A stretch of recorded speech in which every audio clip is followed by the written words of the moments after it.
Pai Santo, eu quero te agradecer pela oportunidade que temos tido de ler a tua palavra e clamar pelo teu divino Espírito, que o teu Espírito nos convença, nos leve à tua verdade. Queremos conhecer o Senhor cada vez mais, queremos te amar cada vez mais, queremos estar no centro da tua vontade. Então ajuda-nos, Pai, a compreender o teu querer. Ajuda-nos a entender os teus propósitos. Faz com que esta palavra, que é viva, eficaz, mas de uma maneira relevante, se torne para nós essa pedra, esse momento, esse encontro com a tua verdade. Nós te agradecemos. Pedimos as bênçãos sobre aqueles irmãos que já estão conosco, para meditar na tua palavra, para estudar o teu querer. E agora, Pai, pedimos então a doce ministração do teu Espírito Santo sobre nós, para a honra e glória do teu santo nome. Clamamos em o nome de Jesus. Em nome de Jesus. Eu não conheço como está o teu coração. Eu não sei como é que você se encontra agora nesse período de pandemia, eu não sei quais são as tuas lutas, as tuas dúvidas, mas uma coisa eu sei, que o Senhor tem palavra para te dar, para ministrar o seu coração nesta noite. Não é? Então, eu queria que você aquietasse o seu coração e abrisse a palavra de Deus, como a minha já está aqui, na minha frente, abertinha aqui, para a gente meditar no seu coração, na palavra dele. Amém? Bem-vindo a todos até agora, e se você depois no final tiver algum pedido de oração, você pode colocar aí, a gente vai tentar orar por todos nós. Muito bom, irmãos. Carta de Paulo aos Efésios, capítulo 4. Aqui, na carta de Paulo aos Efésios, capítulo 4 em diante, note que a carta é uma carta até pequena, né? Ela tem 6 capítulos. E ela tem 2 divisões básicas, a carta de Paulo aos Efésios. Uma, ela vai do capítulo 1 até o final do capítulo 3, que nós já estudamos. Nós já lemos do capítulo 1 e meditamos até o capítulo 3, versículo 21. Esta primeira etapa poderia eu descrever como sendo um momento em que Paulo procura levar o nosso entendimento, procura levar a nossa alma, procura levar o nosso coração, procura levar ao conhecimento daquilo que Deus é, daquilo que Deus fez e daquilo que Deus está fazendo. Ele é um período do capítulo 1 até o capítulo 3, eu poderia dizer, é uma parte mais aqui, de conhecimento. Quem eu sou em Cristo Jesus, o que é a igreja em Cristo Jesus, o que foi que Deus conquistou para nós. Tudo que Deus conquistou para nós é direito nosso. É um cântico antigo, mas é verdade. Então, aqui desse texto, nessa primeira parte que nós já estudamos, ele está descrevendo tudo que Deus já fez.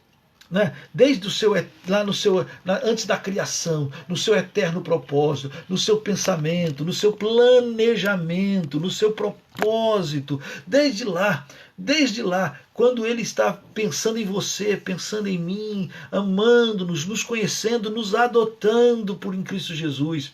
Né? Até o fato de ter Cristo vindo a este mundo, tudo isso nós fomos lendo, como Cristo foi... como o plano de Deus foi traçado, para que você saiba, para que você cresça, para que você entenda. Por exemplo, na primeira oração que Paulo faz, aqui no capítulo 1, olha por favor, se está com a Bíblia aberta, no capítulo 1, versículo 17. Paulo está orando por nós, Paulo está orando pela igreja de Éfeso, mas está orando também por nós. E ele diz assim, para que o Deus de nosso Senhor Jesus Cristo, Pai de glória, vos conceda espírito de sabedoria e de revelação no pleno conhecimento de Deus. Esta é uma marca desses 3 capítulos iniciais, em que nós sejamos cheios de pleno conhecimento, que a gente saiba o que Deus fez, como fez e para o que é que ele fez. Que nós saibamos o seu imenso amor, o seu profundo, o seu comprimento, a sua largura, a sua altura, tudo nós possamos compreender. Observe como Paulo está falando aqui. Olha também, aí no capítulo 3, quando Paulo ora pela segunda vez, no capítulo 3, versículo 14 em diante, que nós fizemos isso na semana passada, a oração de Paulo, olha só, o versículo 16, do capítulo 3, versículo 16. Ele diz assim, ó, para que, segundo a riqueza da sua glória, vos conceda que sejais fortalecidos com poder, mediante o seu Espírito no homem interior. No homem interior. Para quê? Olha só o versículo 18. Olha o versículo 18. Olha só. A fim de poderdes compreender com todos os santos qual é a largura, qual é o comprimento, a altura, a profundidade, e conhecer o amor de Cristo, que excede a todo entendimento. Então, eu quis pensar apenas esses poucos versículos, para você perceber que até o capítulo final do capítulo 3, Paulo está, como se diz, martelando nessa primeira divisão da sua carta, tratando disso, compreensão, conhecimento, crescimento, o que é que Deus fez, como Deus me ama, com o que Ele quer para a sua igreja. Olha o fato de tantas verdades maravilhosas que estão aqui, que a gente já passou. Exemplo, está aqui. Porque Ele ressuscitou e está assentado à destra de Deus Pai, acima de todo principado e potestade, está acima de todo principado e toda potestade. Abaixo de Jesus, do seu estrado, dos seus pés, estão todos as entidades, todos os poderes, todas as autoridades, tudo. E mais do que isso, diz o texto, que ele concedeu isso e deu isso à igreja.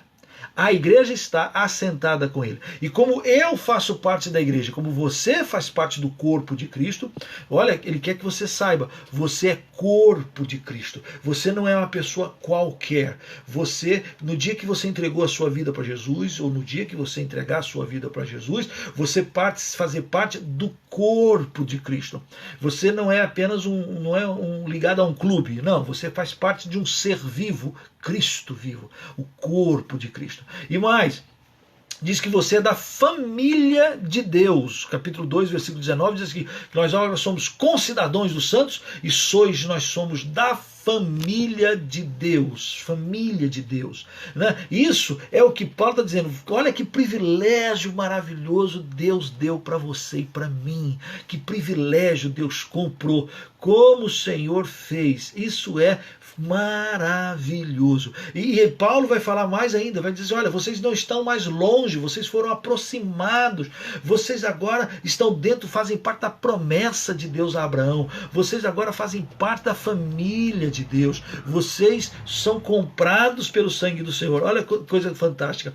E no capítulo 2, ele diz que Deus destruiu a parede de inimizade entre gentios e judeus, e ele agora faz tudo um só povo em Cristo Jesus. Tudo converge, tudo volta, tudo é para ele, para Cristo. Por meio dele e para ele são todas as coisas. Uau!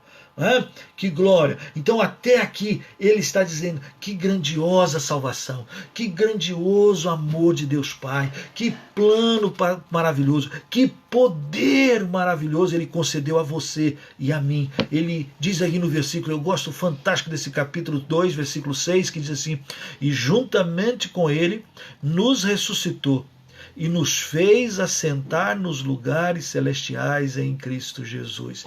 Uau!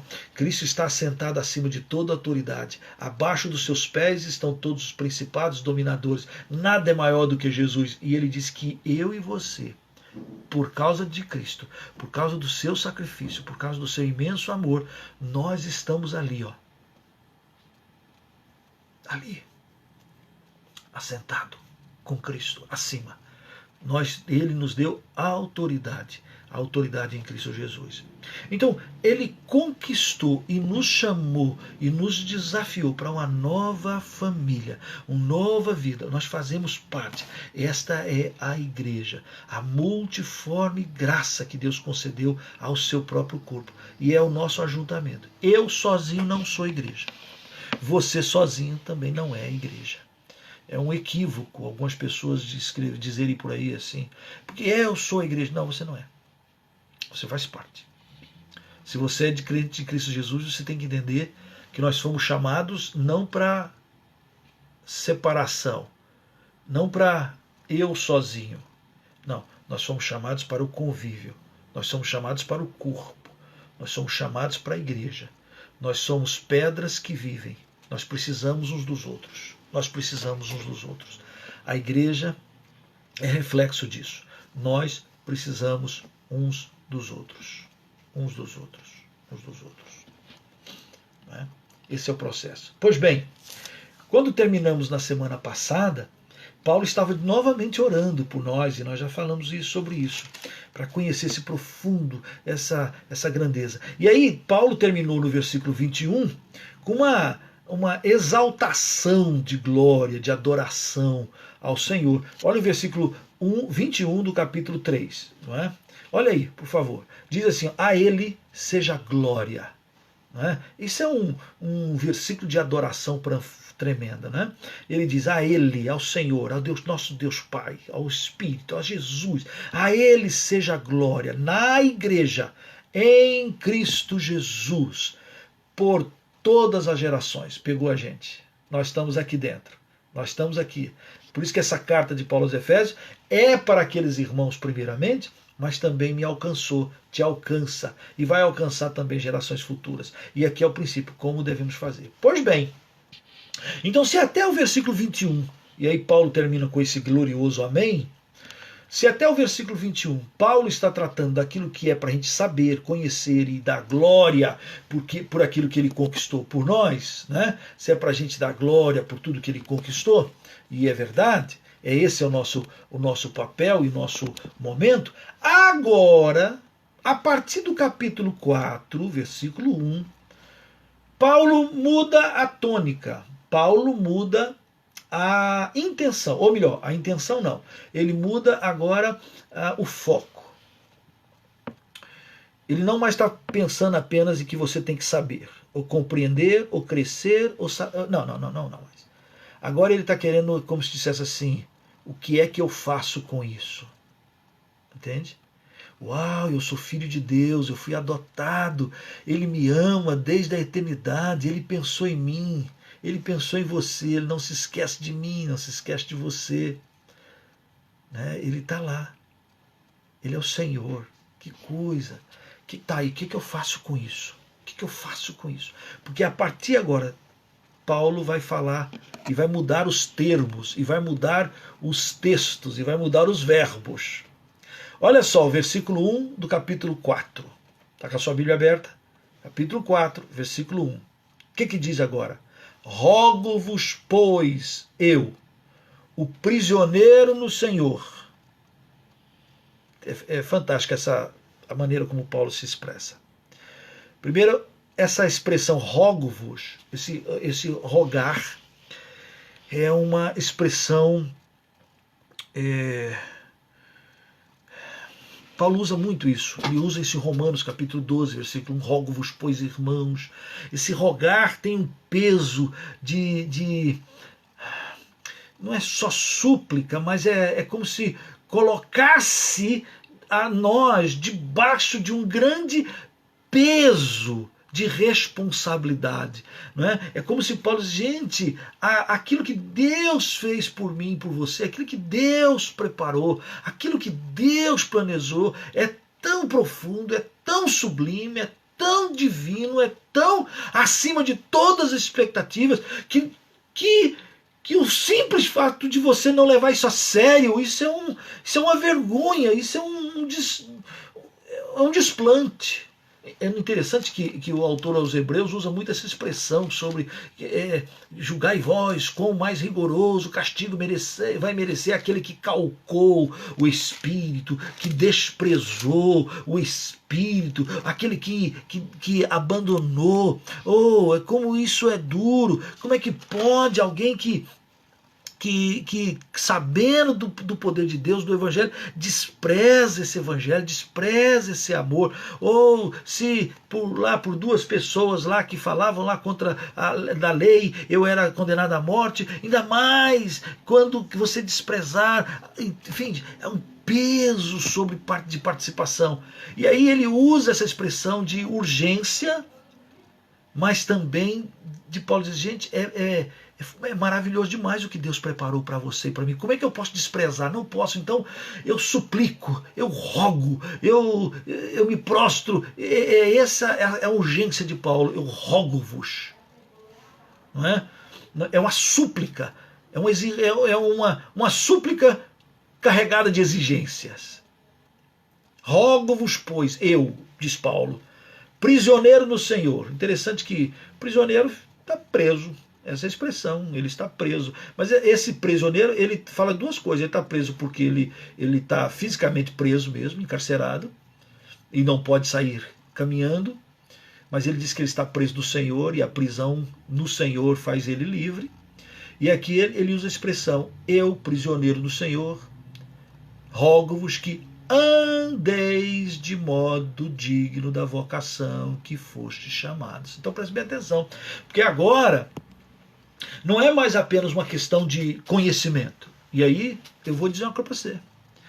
Pouco vale a pena você saber a Bíblia inteira, você ter nascido no Evangelho. Pouco vale você ser uma pessoa conhecedora do Evangelho se você não colocar isso em ação, se você não crer. Interessante, Tiago usa uma expressão dura. Tiago diz assim, olha, você fica falando que crê, e Tiago diz assim, até o demônio crê. Isto é, até o diabo sabe que Jesus é Deus, que Ele é o Senhor, que sem Ele não é o Salvador. Agora, se você simplesmente crê no sentido de, eu conheço, eu sei, é verdade, mas você não coloca isso em ação, você está se perdendo.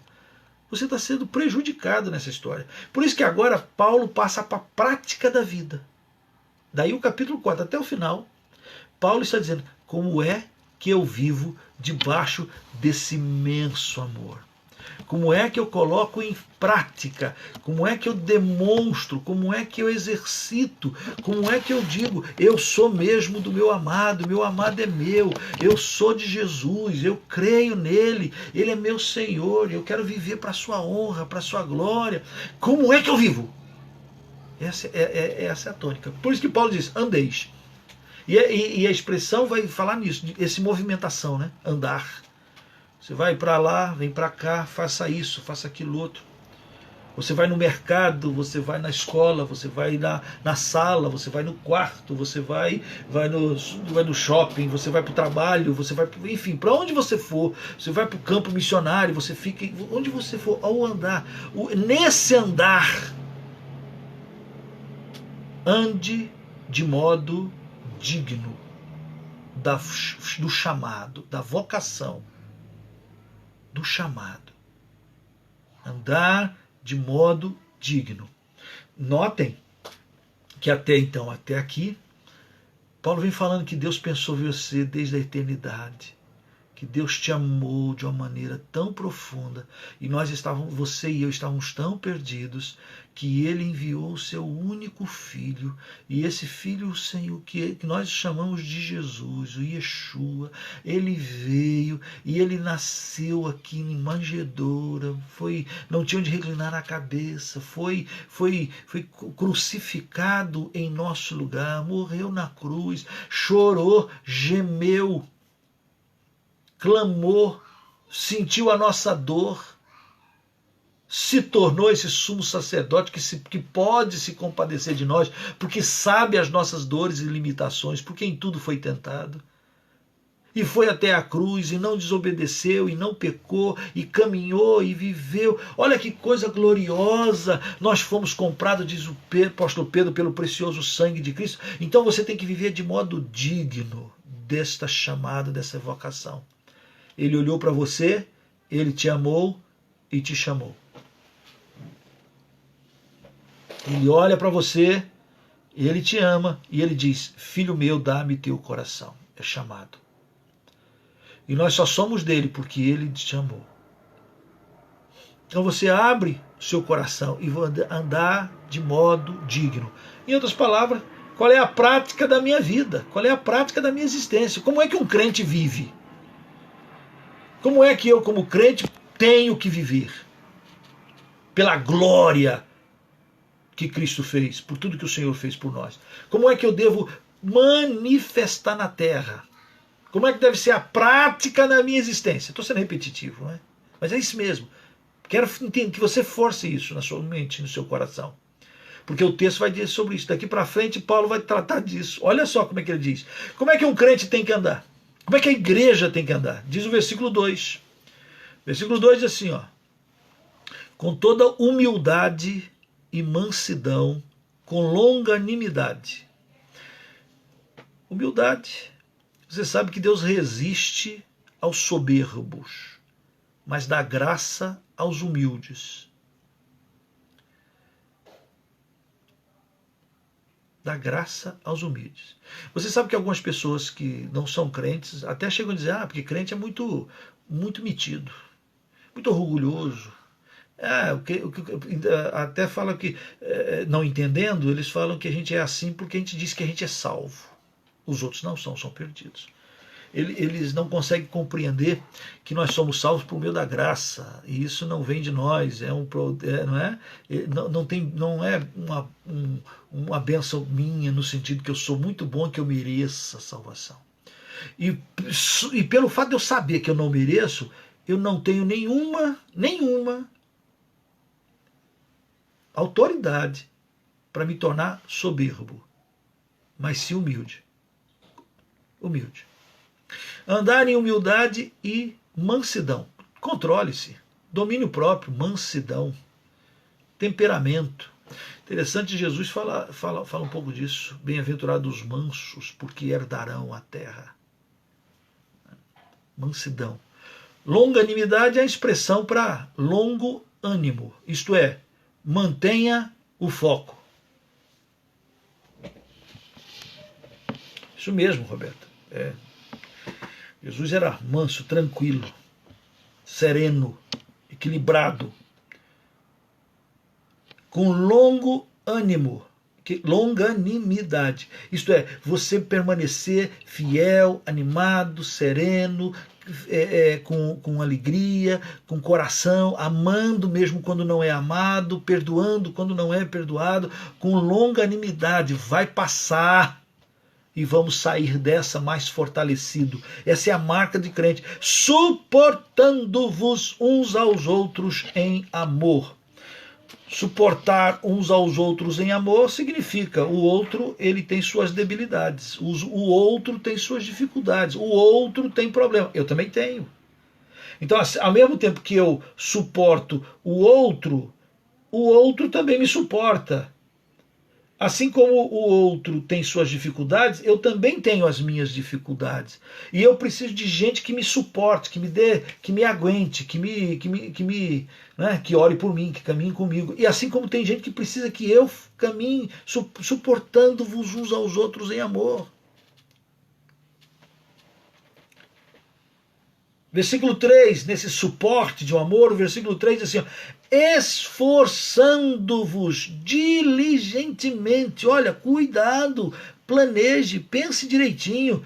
Para quê? Para preservar a unidade do Espírito no vínculo da paz. Olha que coisa, quanta coisa está aqui que marca como o cristão, como a igreja, como nós devemos prosseguir nessa nossa caminhada. Nós que somos alvos da graça bondosa do nosso Senhor e Salvador Jesus Cristo. Nós que fomos adotados.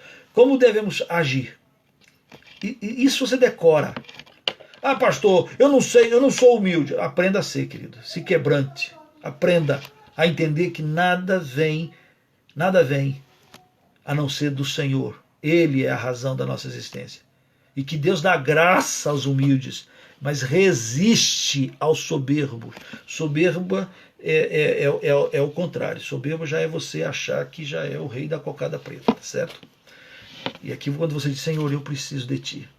Eu gosto muito daquele texto, daquela comparação, quando Jesus está lá no templo e ele vê um fariseu, e o fariseu dizia: ah, eu dou graças porque eu não sou como aquele outro, eu dou graças porque eu dou isso, eu faço aquilo outro, eu dou graças porque eu faço aquilo, eu sou muito bom nisso e naquilo outro, eu dou graças. Quer dizer, uma arrogância danada. Jesus olha para aquilo e diz: meu Deus, o cara não entendeu nada do evangelho, nada.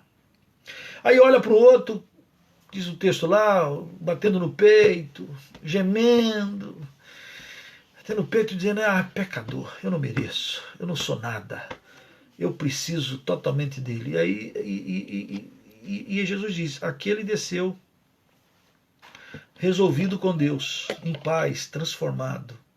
Deus dá graça. Humildade, mansidão e longanimidade. Continua animado. Nós temos muitas coisas para desanimar. Muita coisa, né? Muita coisa. Muitas forças contrárias. Mas o crente, para andar de modo digno do chamado, aqui ó, perseverança, longo ânimo, vou permanecer, estamos firmes. E eu vou cuidar dos meus irmãos. E eu vou esforçar para manter a unidade.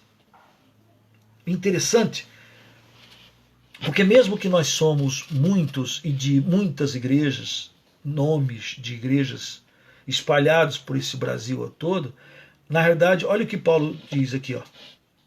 Há somente um corpo. Não é porque eu sou da igreja congregacional que a igreja congregacional é a única que pertence ao corpo, à igreja. Não, besteira. É isso não. Ah, porque o irmão lá é da igreja presbiteriana, da igreja batista, da igreja Assembleia de Deus. Ah, que benção. É como se fosse um batalhão, um exército. É a infantaria, é a aeronáutica.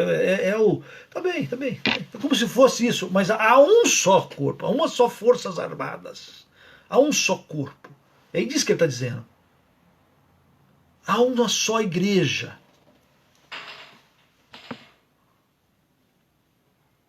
E um Espírito. E fomos chamados numa só esperança da vossa vocação. Há um só Senhor, uma só fé, um só batismo, um só Deus e Pai de todos, o qual é sobre todos e age por meio de todos e está em todos. Aleluia.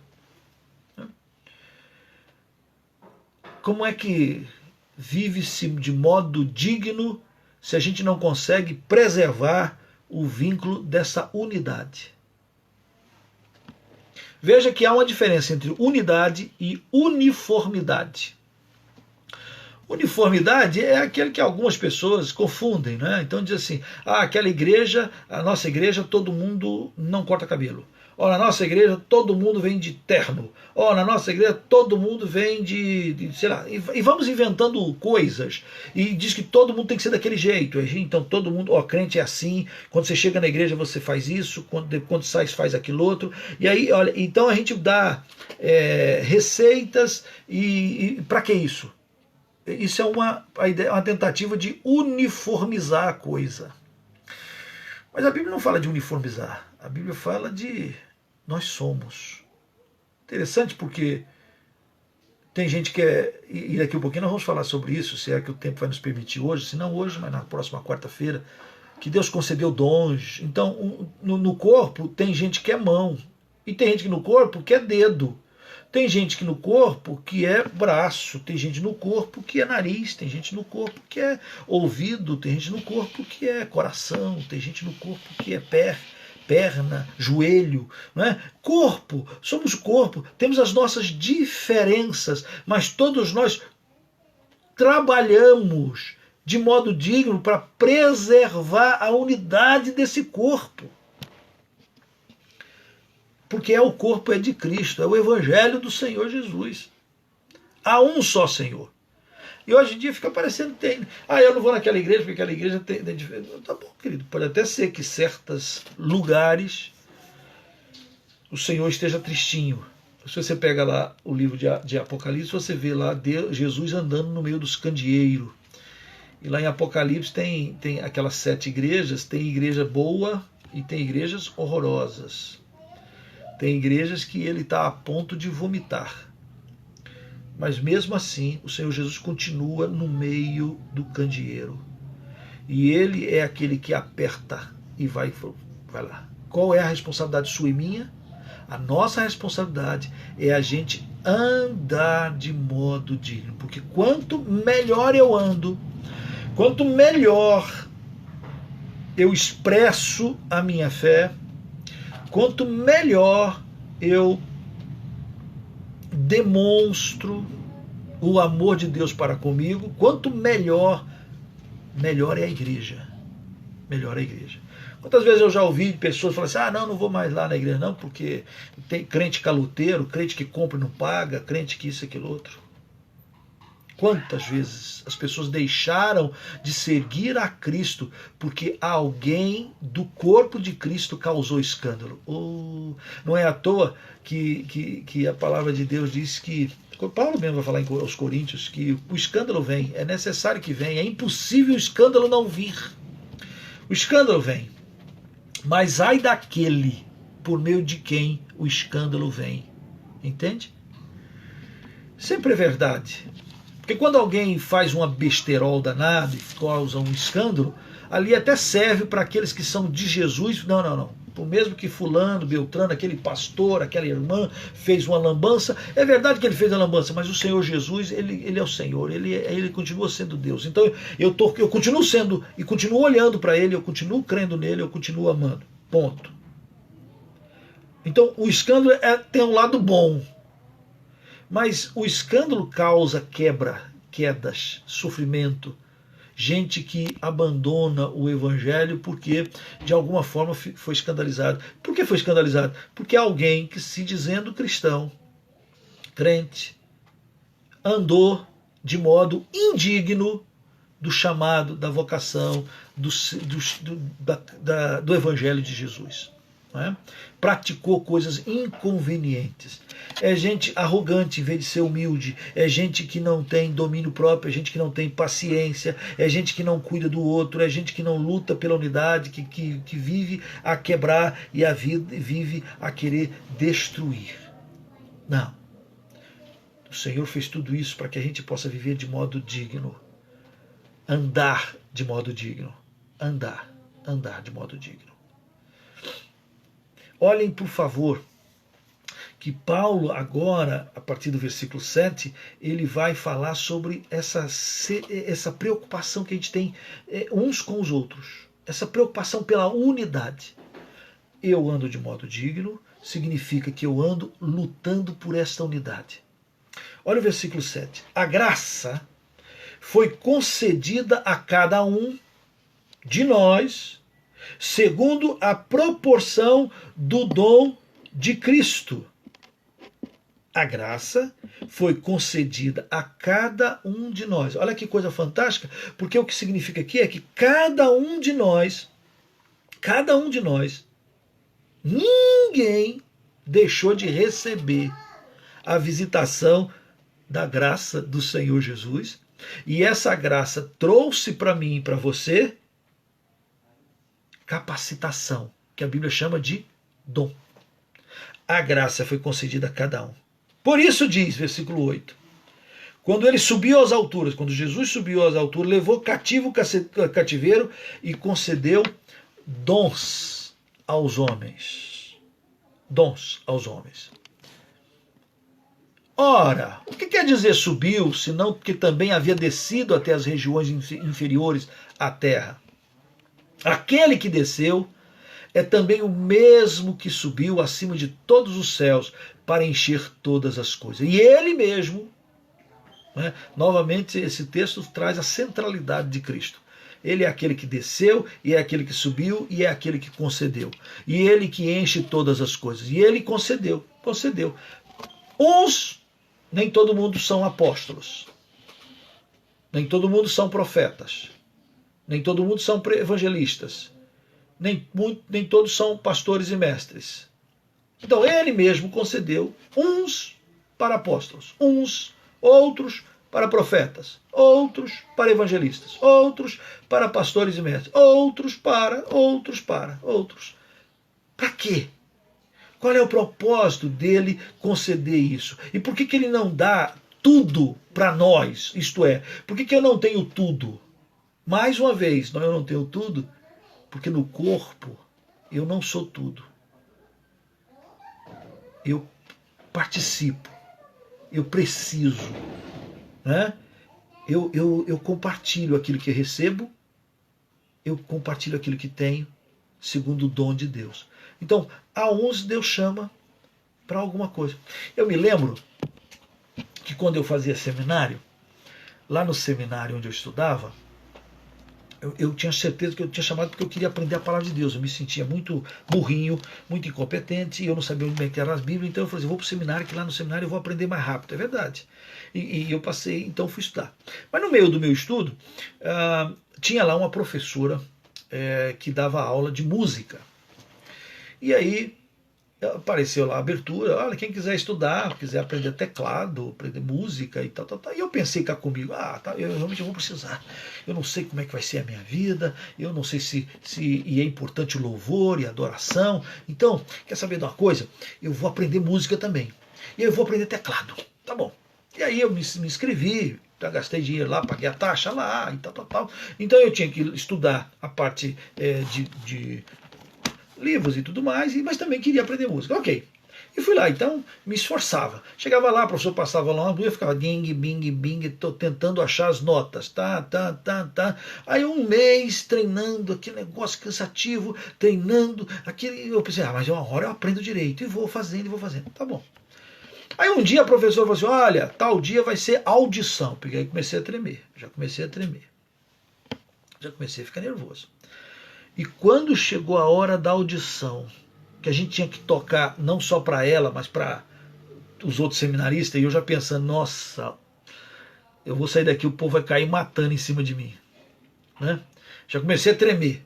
Gente, quando eu sentei atrás do piano e que eu fui tocar, eu tremia tanto, as minhas pernas faziam assim, eu não conseguia me controlar nada, e eu olhava para aquilo, as letrinhas, as marcas dos compassos, tudo embaralhava, e eu fui tocar, mas que vergonha, que coisa horrorosa. Naquele dia, atrás do piano, eu descobri uma coisa, que eu não tinha dom nenhum para tocar nada, e eu estava perdendo meu tempo. Quando terminou aquela audição, eu parei de estudar música. Por que eu parei? Porque eu não tinha sido chamado para aquilo.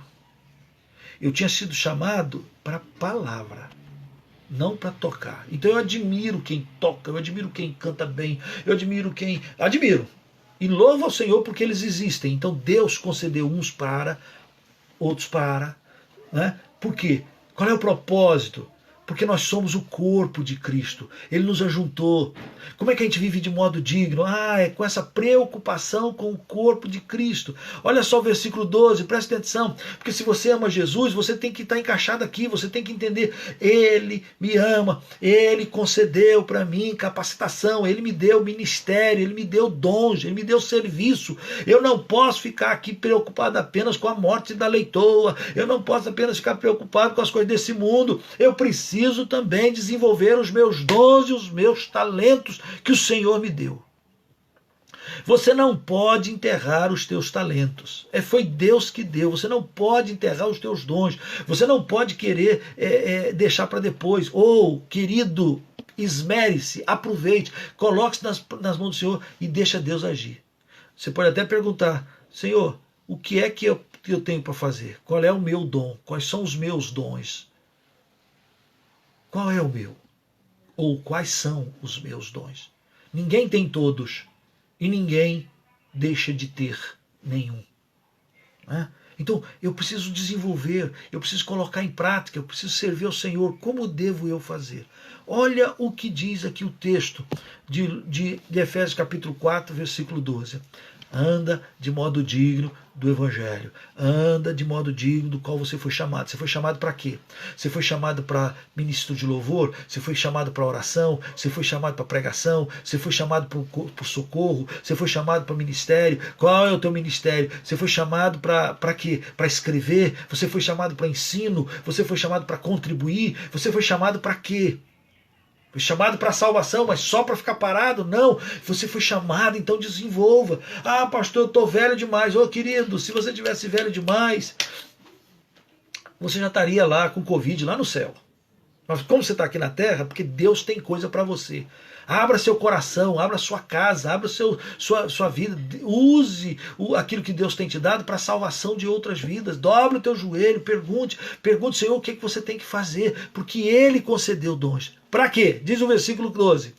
Com vistas, com o objetivo de aperfeiçoamento dos santos, aperfeiçoamento dos crentes. Para quê? Para que os crentes desempenhem o seu serviço. Para quê? Para a edificação do corpo de Cristo. Vão devagar. De novo, preste atenção. Deus chama uns para apóstolos, e eu não estou falando desses apóstolos modernos. Esses apóstolos modernos não são esses apóstolos aqui. Esses apóstolos aqui são exatamente aqueles que andaram com Jesus, e é em cima daquilo que eles viram, que eles experimentaram, do testemunho deles, que está embasado a nossa fé. Nós já lemos isso aqui para trás.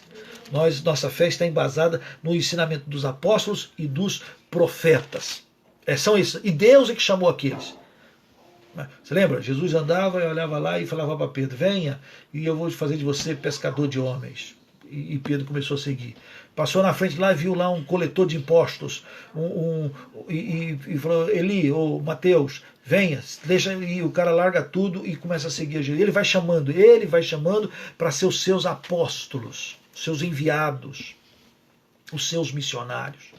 Uns são chamados para isso, outros são chamados para serem pastores, outros são chamados para ser profetas, outros são chamados para ser evangelistas. Com que propósito? Para que a igreja desenvolva, para que haja aperfeiçoamento dos crentes, dos santos. Para quê? Para que os santos desempenhem o seu serviço. Para quê? Para que a igreja seja edificada. Até quando? Até que todos, não apenas eu, até que todos cheguemos à unidade da fé. Lembra que nós lemos agora há pouco? Há uma só fé. Há uma só fé.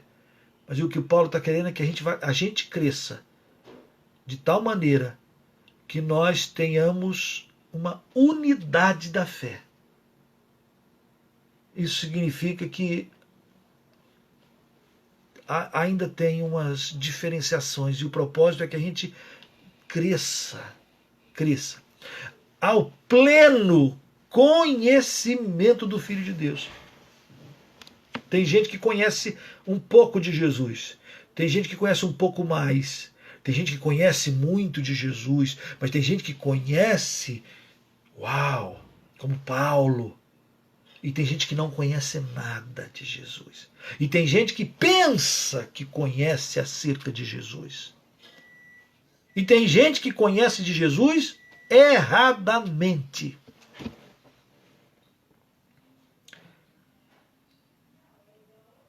Falo isso com gemido, com choro.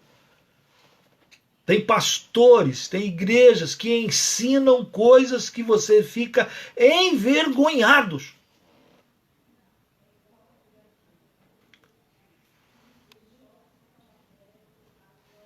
E por falta do conhecimento, como diz lá em Oséias, o povo de Deus está perecendo. Então você precisa se dedicar, estudar, e meditar, e orar, e se absorver, e colocar isso para fora, e deixar as pessoas crescerem através de você. É a palavra, é o evangelho, transmita, não pare, não se envergonhe, fale, para a edificação do corpo, até que todos cheguemos a conhecimento do Filho de Deus, a perfeita varonilidade, isto é, a ser de fato homem. A ser de fato homem com H. Não estou falando de ser macho nem fêmea. Aqui estou falando de homem, varonilidade. Interessante, e é bom a gente sempre repetir isso. Quando Deus criou Adão, Adão é o primeiro homem. Esse primeiro homem foi feito à imagem e semelhança de Deus. Quando Adão peca, essa imagem ficou borrada, ficou manchada, ficou quebrada, ficou deteriorada. E o pecado enganou e destrói. Quando vem Jesus, Jesus é o segundo homem, é o segundo Adão. Novo homem. Não é à toa que em Lucas vai dizer que é o filho do homem. Filho do homem. Quem é esse homem? É a expressão para dizer do próprio Deus, da própria humanidade, que foi perdida porque ele fez a nós a sua imagem e semelhança. O que ele está fazendo agora é resgatar. Nós fomos tão massacrados pela carnalidade, nós fomos tão deteriorados pelo pecado, nós fomos tão manchados. Hoje eu conversei com um rapaz lá no centro de Curitiba. O cara veio pedir uma moedinha, uma ajuda, até porque um pouquinho ele está começando, cheio de tatuagem, daqui a pouquinho ele falou, não, porque eu já viajei isso, agora estou querendo ir para os Estados Unidos, e não sei o que lá, porque eu tenho uma filhinha pequena, contou um monte de história, se a metade do que ele falou é verdade, eu fico pensando. Aí chegou uma hora que ele falou assim, não, eu sou um maconheiro mesmo, e quando eu bebo muito, aí eu fico meio fora de coisa, mas aí daqui é um pouco melhor, porque eu tentei conversar com ele, e daí um pouquinho ele já foi embora. Gente, como o homem, o ser humano, o varão, se deteriorou de tal maneira que hoje não consegue lá, faz filho, mas não consegue caminhar com a sua filhinha. Viu eu com a minha filhinha e falou assim, eu tenho uma tão bonitinha quanto a sua. Eu peguei, Jesus, e você está aqui jogado na sarjeta aí desse jeito, em vez de estar carregando a sua criança, não é? Perdido. Como é que esse homem foi tão corrompido, tão vaidoso, tão longe da imagem de Deus? Mas quando a gente vai crescendo e conhecendo no relacionamento com a igreja, o propósito de Deus em nós é fazer e nos tornar que nós voltemos a ser aquilo pelo qual ou para o qual fomos feitos. Nós fomos feitos à imagem e semelhança, para ser a glória, para a glória de Deus. Qual é o propósito? É que que estava lá no lamaçal do pecado, você, nós que estávamos lá deteriorados, nós que éramos geniosos, nós que éramos brutalhões, nós que éramos pecadores, pecadores no sentido impuros da vida, nós vivíamos na esbórnia, nós vivíamos na cachaça, nós vivíamos vomitando pelas esquinas, nós vivíamos como o porco charfudando na lama, nós que vivíamos de briga em briga, relacionamento quebrados, truncados. Ele nos tira de lá com nossa psique alterada, com nossa emoção afetada, com nosso caráter distorcido. Ele vai pegando e ele em nós, ele está criando em nós, e no relacionamento na igreja, no corpo de Cristo, ele está fazendo o que? Ele está quebrando e fazendo de novo. É o vaso que ele quebra, e ele vai quebrando, e ele vai formando. Para quê? Até que nós sejamos a semelhança de Jesus. Varonilidade perfeita. À medida da estatura da plenitude de Cristo. Paulo vai dizer que ele não chegou à perfeição. Né? Isso em outra carta ele diz, olha, eu não alcancei a perfeição. E a perfeição é essa plenitude. Mas uma coisa eu faço, eu esqueço das coisas que para trás ficam e eu prossigo para o alvo. Eu quero Cristo, eu quero ser semelhante a Cristo, eu quero caminhar com Jesus, eu quero viver para a sua glória, eu quero viver de modo digno desse evangelho. Eu quero ir desenvolvendo a minha salvação. E andar de modo digno é exatamente você dizer, eu quero amanhã ser melhor do que fui ontem. Eu quero ser amanhã à semelhança de Jesus. Eu quero agora.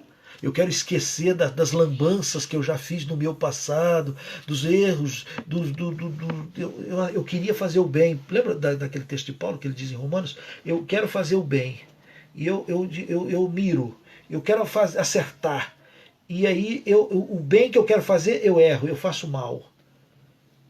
Se eu faço mal porque eu não quero fazer, e se eu deixo de fazer o que é certo, por que eu faço isso? E aí Paulo vai dizer, por causa do pecado que habita em mim.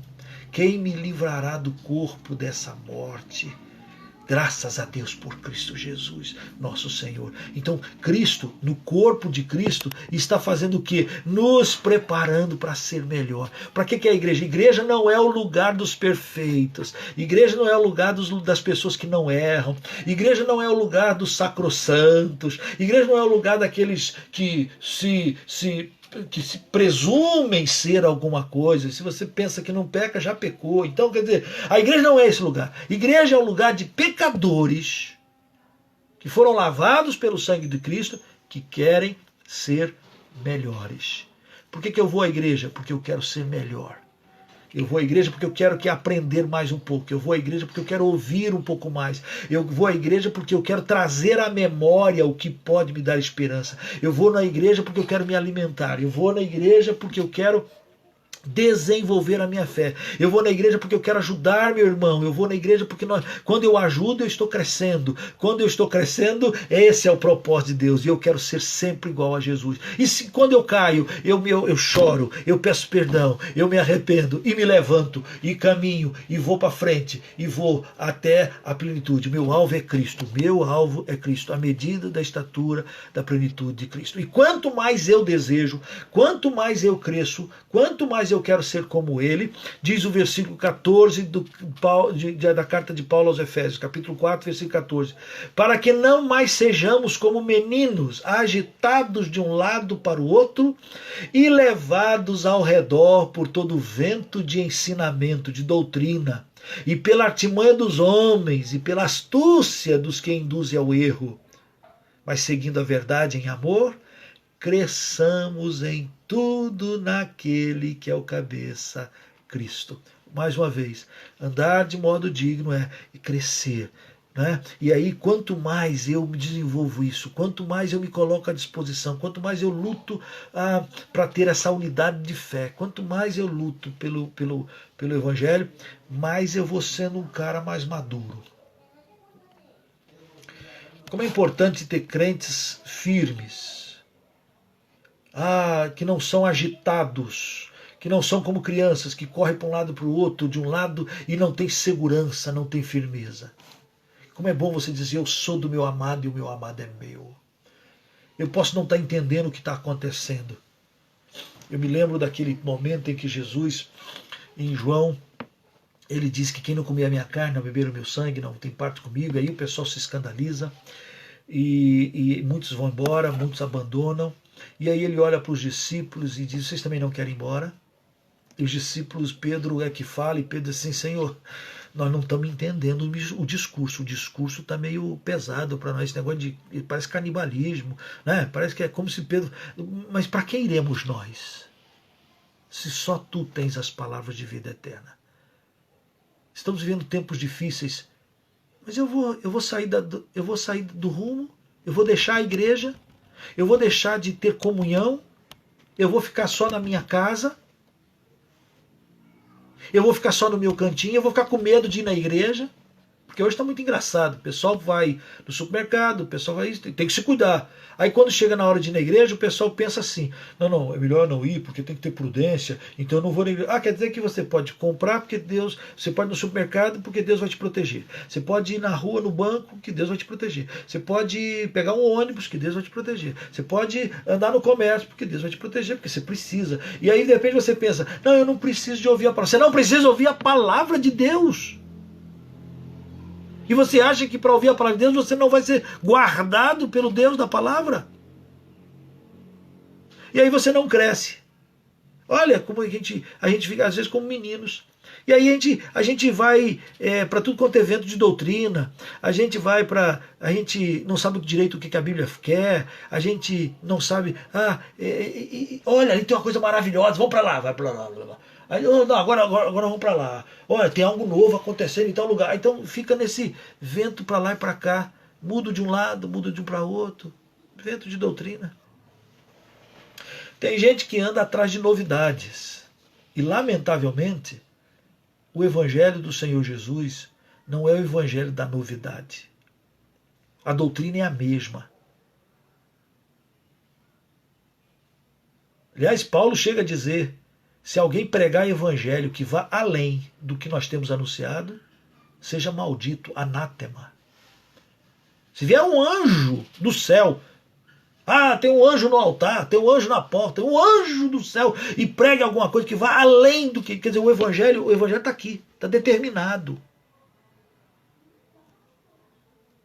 O que é novo é a nossa novidade de vida, isto é, como é que eu vou viver agora, como é que eu vou desenvolver, como é que eu vou expressar o amor, como é que eu vou expressar a minha fé. E eu diria que isso é novidade. É tipo assim, aquela pessoa lá era cachaceiro, bagunceiro, sei lá mais o que, falava, qual é? Agora não, éramos nós. Ah, mas aceitou Jesus, entregou sua vida. Rapaz, o cara mudou. O cara era um caloteiro, mas agora não, agora é cumpridor dos seus deveres. O cara não trabalhava, agora não, agora é trabalhador. O cara era violento com a sua esposa, não, agora é um amoroso. Ah, o cara mudou. Isso é a novidade de vida. Isto é a novidade.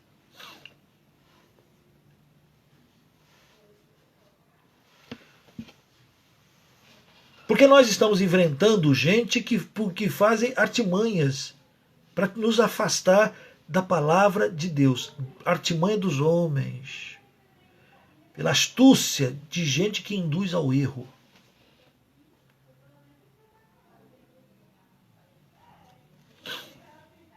Mas, versículo 15, seguindo a verdade em amor, cresçamos em tudo naquele que é a cabeça, Cristo, de quem todo o corpo, bem ajustado, consolidado, pelo auxílio de toda junta, segundo a justa cooperação de cada parte coopera, cada dedinho, cada pedaço, efetua o seu próprio aumento para a edificação de si mesmo em amor.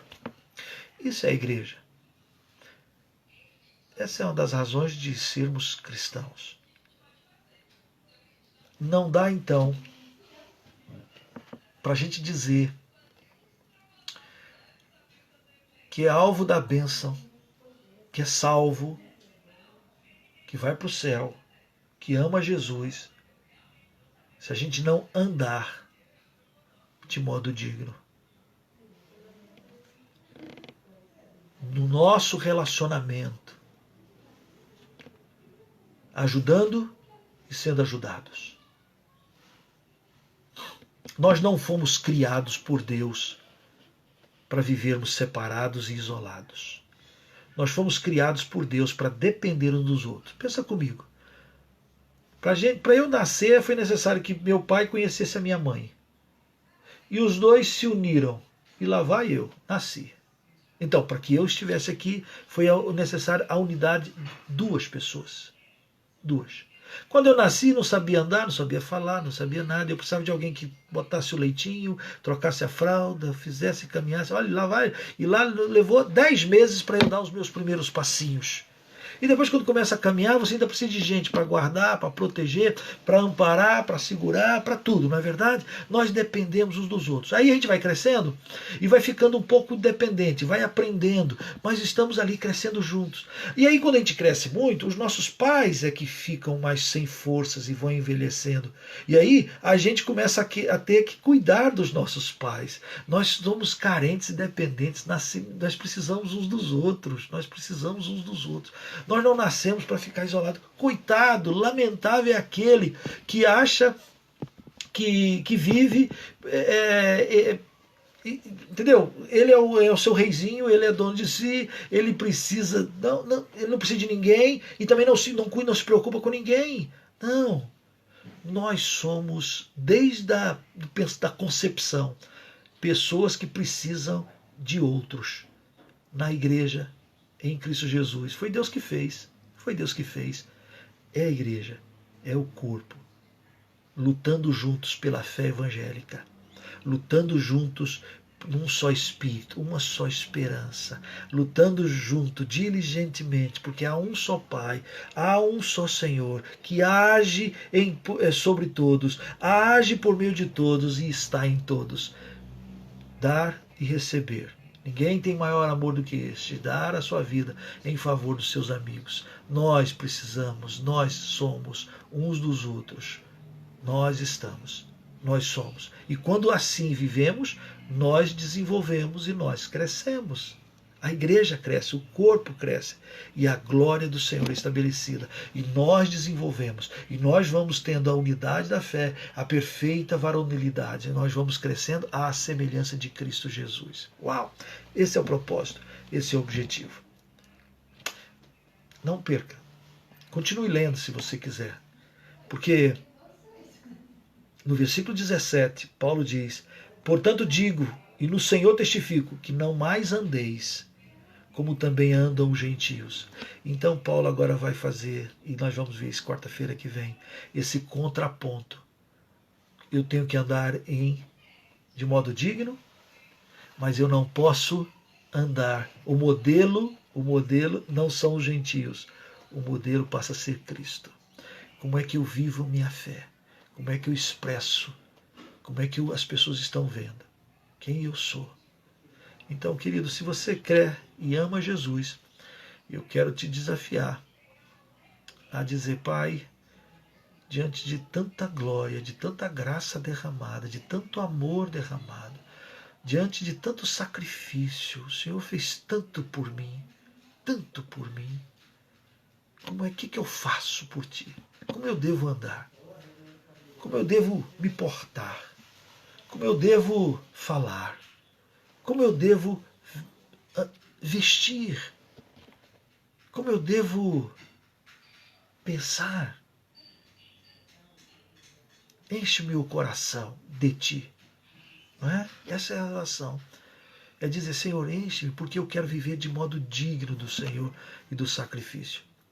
Há tantas forças nesse mundo querendo que você viva de uma maneira rancorosa, que você viva de uma maneira odiosa, que você viva sem esperança e sem expectativa. Há tantas forças, há tantos maus testemunhos de pessoas que, ao andar com Cristo, fizeram e atropelaram e viveram de modos vergonhosos. Então nós não podemos viver assim, de modo vergonhoso. Nós devemos dizer: Senhor Jesus, que o Senhor se alegre em nós. Eu fico pensando que tem tanta coisa. A Bíblia diz que Deus vê tudo, Deus sabe de tudo, não é verdade? Você imagina, a Bíblia diz que é um atributo de Deus. Ele é onisciente. O que significa? Que ele sabe tudo. E ele é onipotente, quer dizer, ele pode tudo. E outro, ele é onipresente, que ele está em todo lugar. Então você imagina como há coisas que podem trazer tristezas ao coração de Deus, porque ele sabe, ele está vendo mazelas, ele está vendo mau testemunho, ele está vendo vaidade, ele está vendo arrogância, ele está vendo falta de amor, ele está vendo falta de perdão, ele está vendo falta de santidade, ele está vendo. A palavra de Deus diz que a palavra não nos chegou à boca e ele já sabe o que nós vamos falar. Então, quando alguém fala um impropério, ou fala uma besteira, fala um palavrão, fala uma idiotice qualquer, ele sofre duas vezes. Né? Ele sofre porque ele já sabe o que vamos falar e ele sofre porque ele ouve aquilo que nós falamos. Então, tem tanta coisa para trazer tristeza ao nosso Senhor, que a gente poderia dizer: Pai, eu queria ser agente que traga alegria, glória, honra ao teu nome. Oh Pai, eu quero que a minha vida seja para a honra e glória do teu santo nome. É tão ruim quando tem pessoas, filhos, que desonram os seus pais pela maneira vergonhosa como que vivem, não sendo aquilo que foram ensinados. Você ensina o seu melhor para o seu filho, você ensina como ele deve viver. Você pensa que está fazendo a coisa certa, e está fazendo a coisa certa, mas isso não é garantir que seu filho faça a coisa certa. E quando os nossos filhos fazem coisas erradas, aquilo não é ruim, não é ruim. Para mim é muito ruim. Aí o filho: não, porque eu tenho direito, tem direito. E não honra aquilo que o pai ou a mãe é. Dói. Agora você imagina em Deus. Você imagina em Deus que nos criou, que pensou em nós, que nos formou, que nos amou, que nos salvou. Imagina, ele nos criou, mas também nos comprou. Imagina como Deus também pode sofrer quando a gente não é para o seu louvor, para a sua glória. Quero que você ore comigo, se você quiser, pedindo que o Senhor seja honrado e glorificado na nossa vida, que Ele nos perdoe e que Ele nos abençoe. Feche seus olhos onde você está, se você pode, e ore. Pai Santo, diante de tudo que o Senhor fez por nós. Tu sabes o que somos, tu sabes de cada um agora que nos ouve, o que cada um precisa e aquilo que tem feito e o que não tem feito. Mas, Pai, perdoa-nos, tem misericórdia de nós e ensina-nos a andar na Tua presença, a andar nesse presente século mal, mas andar de uma maneira que traga honra e glória para o Teu nome. Perdoa-nos, Pai, transforma-nos, nós, pecadores. Então enche-nos da Tua graça, derrama sobre nós e nos faz ser aquilo que o Senhor quer que sejamos. Continua a trabalhar em nós, porque nós queremos ser gente crente maduro, que Te ama, independente das circunstâncias, que permanece firme, independente daquilo que nos dizem. Eu sei que o meu Redentor vive e que por fim se manifestará. Como Jó, no meio da sua dor, exclama. Nós também nesta noite queremos Te agradecer e pedir a bênção do Senhor sobre cada família, cada lar que nos ouve, que abriu o seu coração e abre a sua palavra conosco. Ó Santo Espírito, faça aquilo que nenhum pregador pode fazer. Convença o Teu povo do pecado, da justiça e do juízo. Entenda a Tua mão sobre nós. Nós Te suplicamos nessa noite bendita, em nome de Jesus. Amém. Amém.